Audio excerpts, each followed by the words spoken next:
Update हम खबर पर लेते रहेंगे, लेकिन इस बीच चलिए आपको सीधा यूपी के गोंडा लेकर चलते हैं। सीएम योगी आदित्यनाथ वहां पर मौजूद हैं, तस्वीरें लाइव आपको दिखाते हैं। सबको हृदय से धन्यवाद देता हूं कि उन्होंने इस कार्यक्रम को यहां पर आयोजित करके उसको एक मान्यता प्रदान करने का काम किया है।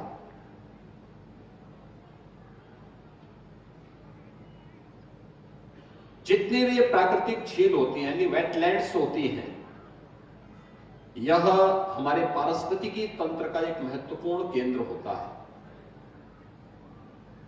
यह भूजल संरक्षण के लिए, सिंचाई और पेयजल की उपलब्धता, बाढ़ और सूखे पर नियंत्रण, कार्बन भंडारण और जलीय पारिस्थितिकी तंत्र पर निर्भर वनस्पतियों, वन्य प्राणियों और प्रवासी और स्थानीय पक्षियों के संरक्षण के साथ साथ भोजन, औषधि और आजीविका के व आय के संसाधन उपलब्ध करवाने में ये वेटलैंड्स की एक बड़ी भूमिका है। यानी केवल जलीय पारिस्थितिकी नहीं, बल्कि जीव और जंतु की पारिस्थितिकी इस वेटलैंड्स पर निर्भर करती है। यह प्रकृति के मूल स्वरूप को हम सबको अपनी ओर आकर्षित करने का और उसकी ओर ध्यान आकर्षित करने का एक माध्यम भी बनती है। और इसीलिए इस मूल स्वरूप के बारे में ही अथर्ववेद ने कहा, माता भूमि पुत्रोहम पृथिव्या, कि धरती हमारी माता है, क्योंकि हमें जीने के लिए उस प्रकार की पारिस्थितिकी तंत्र को विकसित करने में मदद करती है, और हम सब इसके पुत्र हैं। तो एक पुत्र के रूप में हमारा दायित्व क्या है? एक पुत्र का दायित्व होता है अपनी मां का संरक्षण करें, उसकी सुरक्षा करें और उस दिशा में एक बेहतर प्रयास करें। अक्सर होता है कि इस प्रकार की जो भी साइट होती है उस वह अतिक्रमण की चपेट में आती है, बेतरतीब वहां पे निर्माण कार्य होने लगता है और उससे वहां पर जो पारिस्थितिकी तंत्र है वह प्रभावित होता है। आज इसका दुष्परिणाम तमाम वेटलैंड्स भुगत रही हैं। बहुत सारे जीव और जंतु की प्रजातियां इसके कारण नष्ट होती हैं, और इसी को ध्यान में रख करके जो रामसर साइट थी, रामसर का जो इस अंतर्राष्ट्रीय वेटलैंड्स कन्वेंशन में 1971 में यह तय हुआ था कि दुनिया को बचाना है तो हमें इस पर ध्यान देना होगा। ये रामसर ईरान के अंदर एक स्थल है जहां पर एक इंटरनेशनल कन्वेंशन के माध्यम से 1971 से लगातार ये कार्यक्रम आयोजित होते हैं और दुनिया का ध्यान इस ओर आकर्षित किया गया था। और हमें बताते हुए प्रसन्नता है कि आज आदरणीय प्रधानमंत्री जी की प्रेरणा से, यानी देश की आजादी के बाद 65 वर्षों में मात्र 23 रामसर साइट तैयार हुई थी, यानी वेटलैंड साइट को चिन्हित किया गया था जिन्हें मान्यता मिली थी। और पिछले 10 वर्ष में देश के अंदर 63 नई साइट को इसके लिए चिन्हित किया गया। यानी हमें अपने पारिस्थितिकी तंत्र को बचाने के लिए, भारत को समग्र विकास की दिशा में अग्रसर करने के लिए आज प्रधानमंत्री मोदी जी कितने आग्रही हैं, वह इसी से आप अंदाजा लगा सकते हैं कि 65 वर्षों में हम लोगों ने लक्ष्य प्राप्त किया मात्र 23 का, और पिछले 10 वर्ष में हमने उस 23 साइट को बढ़ा करके आज 89 साइट तक पहुंचाने में सफलता प्राप्त की है। अकेले उत्तर प्रदेश के अंदर आप देखेंगे बहुत सारे ऐसे साइट हैं। उसके संरक्षण की दिशा में भी प्रयास हमें निरंतर करने पड़ेंगे। उस दिशा में एक नई शुरुआत होनी चाहिए। बहुत सारी जगह हम लोगों ने चिन्हित करके भी दिए हैं और मुझे अच्छा लगा कि यह कार्यक्रम उस दिशा में एक नया प्रयास प्रारंभ, इसके माध्यम से हम प्रारंभ करने में सफल होंगे। अगर यह वेटलैंड्स की दृष्टि अगर हमने इसको टूरिज्म की दृष्टि से विकसित किया, मैं भी देख रहा था वहां से कि कैसे कितनी प्रकार की चिड़िया यहां पर बैठी हुई है। और याद रखना, ये यहां की स्थानीय भी है और प्रवासी भी है। कुछ पक्षियां तो ऐसी हैं जो हजारों किलोमीटर की दूरी तय करते हुए यहां पर आई हुई है, और फिर जैसे यहां थोड़ी सी गर्मी बढ़ेगी, फिर ये यहां से वापस अपने देश की ओर जाने लग जाएंगे। ये अपने साथ वहां की स्मृतियों को भी लेके आते हैं, वहां की परिस्थितियों को भी हमें अवगत कराने के लिए ये प्रेरित करती है। और याद करिए, जो एक छोटी सी पक्षी है, कितने हजार किलोमीटर की दूरी तय करते हुए अपने आप आती है, हर बार आती है। ऐसा नहीं कि कभी वह गैप हो जाए, हर बार आती है, फिर अपने समय पे वापस भी चली जाती है। यहां के स्थानीय स्तर पर ढेर सारे रोजगार सृजन का एक माध्यम बनता है। याद रखना, टूरिज्म अपने आप में एक बहुत बड़ा माध्यम है, अर्थव्यवस्था को सुदृढ़ करने का, रोजगार के सृजन का, और लोगों को अपनी साइट के बारे में, चाहे वह इको टूरिज्म का हो, चाहे वह हेरिटेज का हो, और चाहे वह स्पिरिचुअल टूरिज्म का हो, ढेर सारे रोजगार के सृजन का वो माध्यम बनता है। याद करिए, अयोध्या धाम तो यहां से मात्र 20 किलोमीटर की दूरी पर है, और 20 किलोमीटर की दूरी अयोध्या धाम की। हम लोगों ने थोड़ा सा वहां पे ध्यान दिया, कनेक्टिविटी वहां की ठीक कर ली, थोड़ी सुविधाएं वहां बढ़ाई। 2016 में अयोध्या धाम में मात्र 2,35,000 श्रद्धालु या टूरिस्ट आया था, और 2024 में इनकी संख्या बढ़कर के हो गई है 16 करोड़ 11 लाख। आप अनुमान करिए, क्या 2,35,000 में और 16 करोड़ 11 लाख में कोई अंतर ही नहीं है क्या?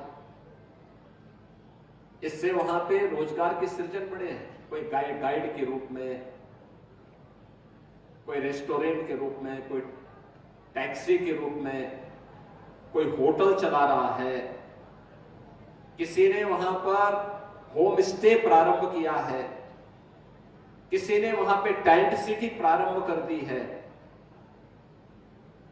कोई फूल पत्ती और अपने व्यवसाय के साथ जुड़ गया है। अलग अलग प्रकार के कार्य, अलग अलग प्रकार के लोगों को वहां पे प्रारंभ हुए हैं। और आज हम लोगों ने देखा कि यहां पर अर्गा पार्वती की वेटलैंड्स में यहां के आसपास के गांव और गांवों को भी उसके साथ जोड़ने के लिए जो प्रयास जिला प्रशासन ने किया है, महिला स्वयंसेवी समूह को प्रोत्साहित करते हुए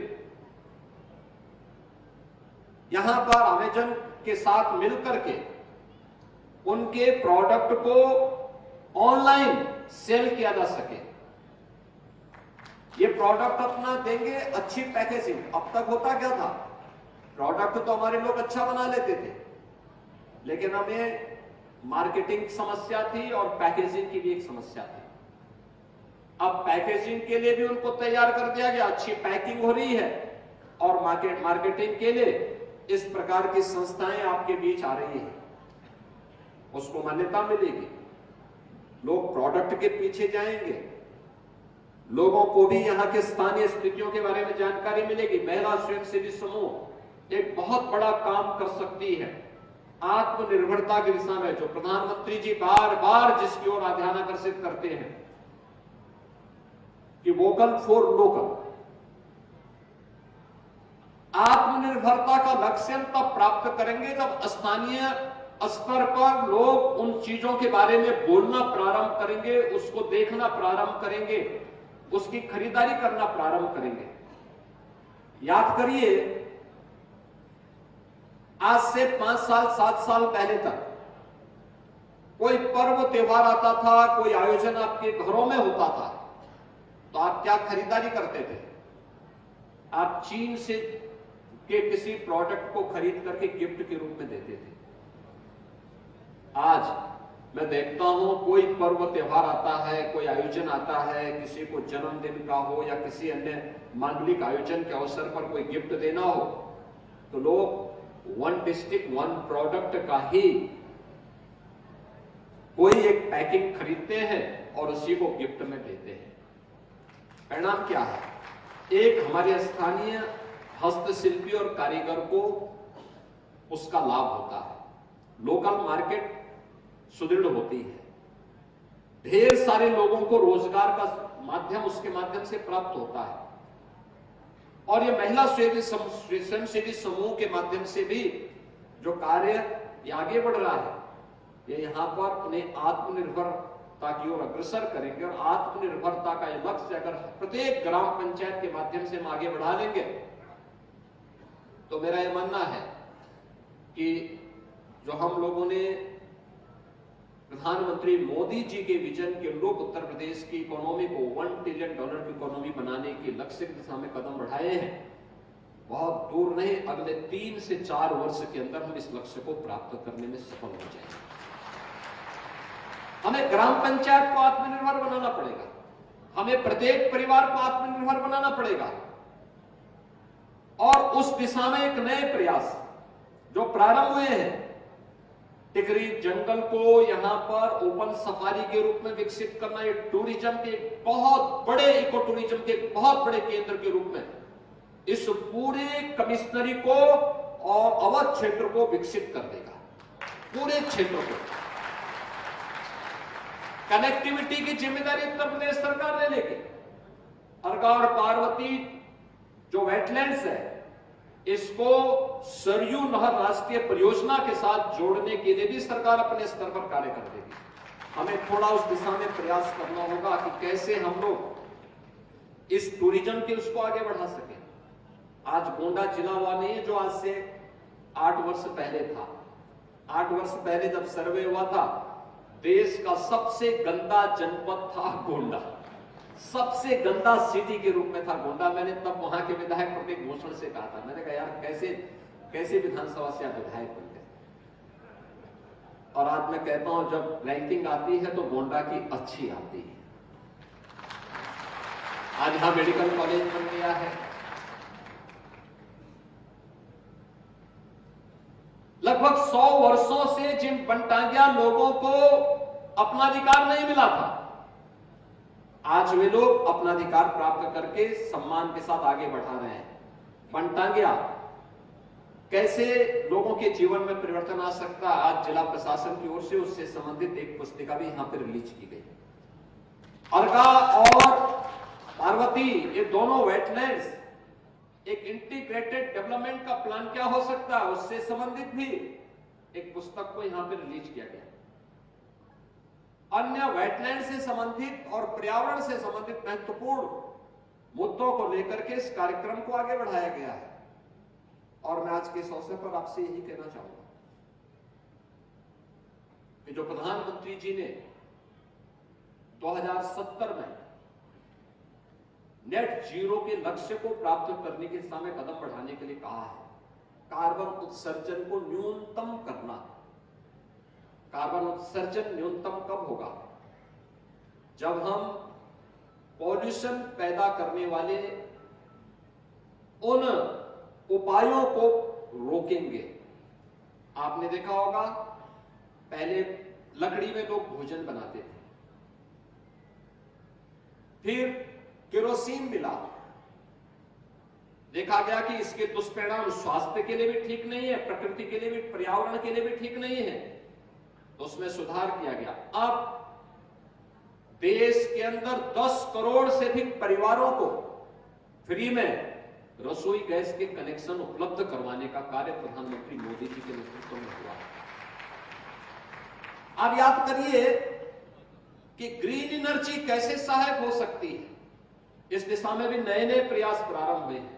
और मैं इस अवसर पर यही कहूंगा कि उत्तर प्रदेश सरकार ने जो प्रयास प्रारंभ हुआ है, ग्रीन कवर यूपी का बढ़ा है। 210 करोड़ वृक्षारोपण का कार्यक्रम हम लोगों ने पिछले 8 वर्ष के अंदर उत्तर प्रदेश के अंदर किया, और उसमें 70% पौधे सुरक्षित हैं और कहीं कहीं पे तो अच्छे जंगल बन चुके हैं, अच्छे वहां पे उनके द्वारा फॉरेस्ट कवर काफी अच्छा हुआ है। हमें इस दिशा में नए प्रयास करने चाहिए। और यहां रुक रहे एक छोटे से ब्रेक के लिए, जल्द हो रहे हैं हाजिर।